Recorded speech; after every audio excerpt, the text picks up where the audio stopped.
Hello, Dan. Hello, how you going? I'm not too bad. How are you? Yeah, I'm good. Nice being up at the camp.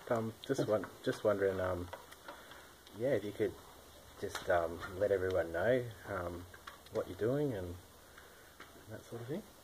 Well, we're on this walk for sovereignty. We left Melbourne last week, and firstly due to inclement weather, we came across the common ground.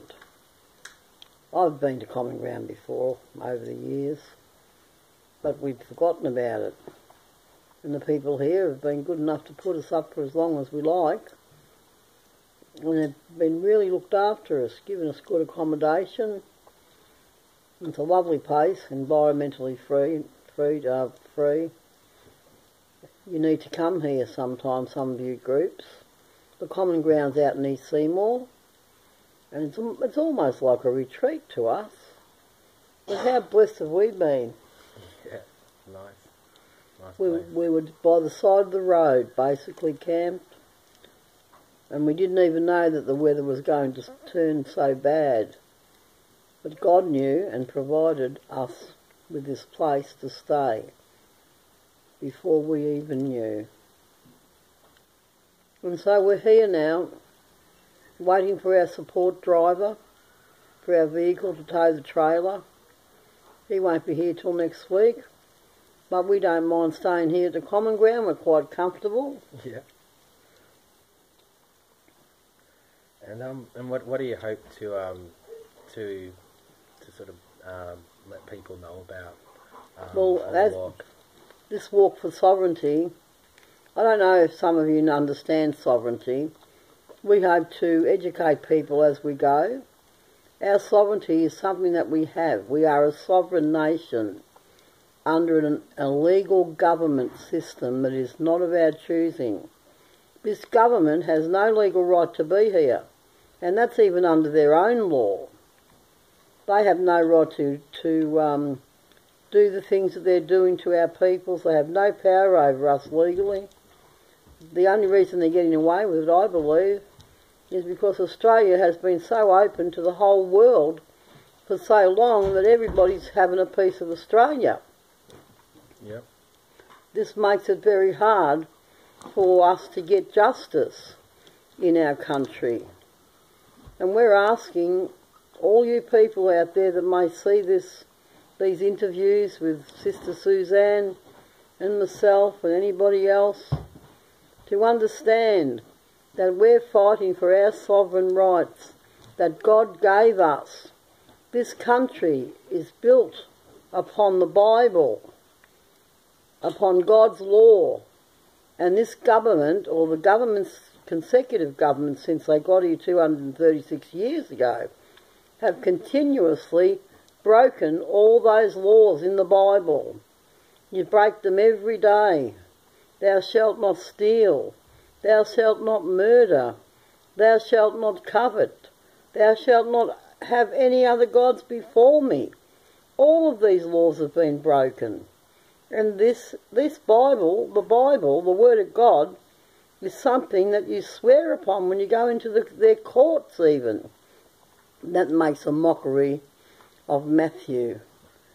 In Matthew it states clearly not to take an oath, to let your word be your word.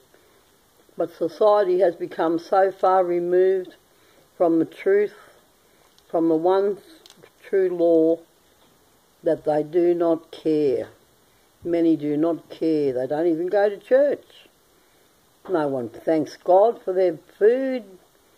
And I'm not saying everybody should have to go to church, but there certainly needs to be some sort of recognition of God and these laws that we're standing upon.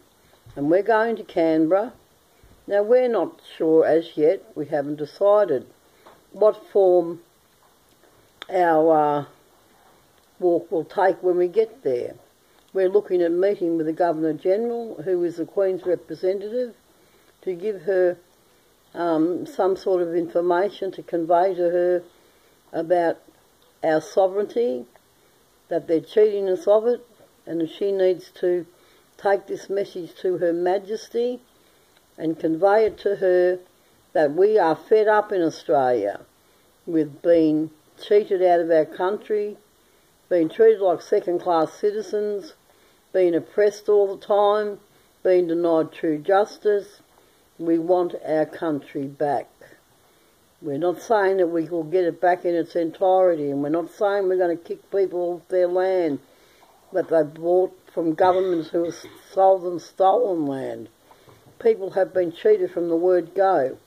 We're not saying that, but you people out there, the ordinary Australian, needs to understand and recognise that we are a sovereign people, that we should not have to be paying rent in our own country, we shouldn't have to be paying for electricity in our own country. Us Aboriginal people shouldn't have to be paying for anything. In fact, you fellas should be paying us. The only part about it is welfare that you get from Aboriginal people. We are not on welfare. Any of Aboriginal people on Centrelink payments or whatever, that's not welfare, that's a little bit of the rent back that you owe us. Australia needs to realise they owe us over $500 trillion in back rent that they'll never be able to pay. That's only rent. That's not all the stolen wealth, all the stolen resources. You must realise that all the nice warm beds you people sleep in comes from Aboriginal people. We feed you, we clothe you. Everybody in this country can thank us for their jobs, can thank us for everything they have that's comfortable, because it is from stolen wealth on Aboriginal land that makes this country run. All you mining magnates out there, you better get ready, because sovereignty is going to be recognised. All you coconuts out there, I'm putting you all on warning. Sovereignty is going to be recognised.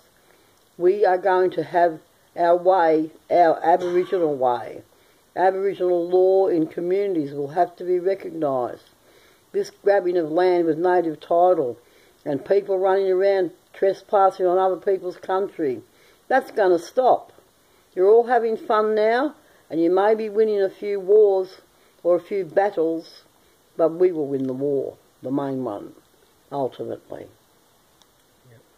And what would you like to have the grassroots people gain and maybe be able to support the First Nations women on this work? Well, I think any towns that we go through, if you hear about us coming through your town or camping in your towns, we'd like you to come and meet with us, talk to us, get information from us, stand with us, join us in this. As we go through your town. We're not asking you to walk all the way to Canberra. I mean, I'm not walking to Canberra. I have disabilities. I'm riding to Canberra. I wish I could walk with everybody else to Canberra. But I'm asking you all, in the name of sovereignty, in the name of God, for you to stand with us, walk with us, support us. We're fighting this battle for each and every one of you. And if you don't understand it, come and talk to us. Read our page. It's on Facebook, the Sovereign Women's Walk for Freedom. It doesn't explain as much as what we'd like to explain, but we can only do that if we meet with you. We're doing this and we hope to achieve an end result that will benefit everybody. The reality is that we have to live in this country with non-Indigenous people and they with us. We need to come to some sort of a crossroad where we can all meet and where we can all work for the one thing without cheating us Aboriginal people every day of the week. You fellas out there, you non-Indigenous people, surely you'll want to feel good about living on our country. Surely you want that recognition and that permission. That can only be achieved once we have achieved what we deserve, our sovereignty. Thank you. Thank you very much, Aunty Sandra. You're welcome, Dan.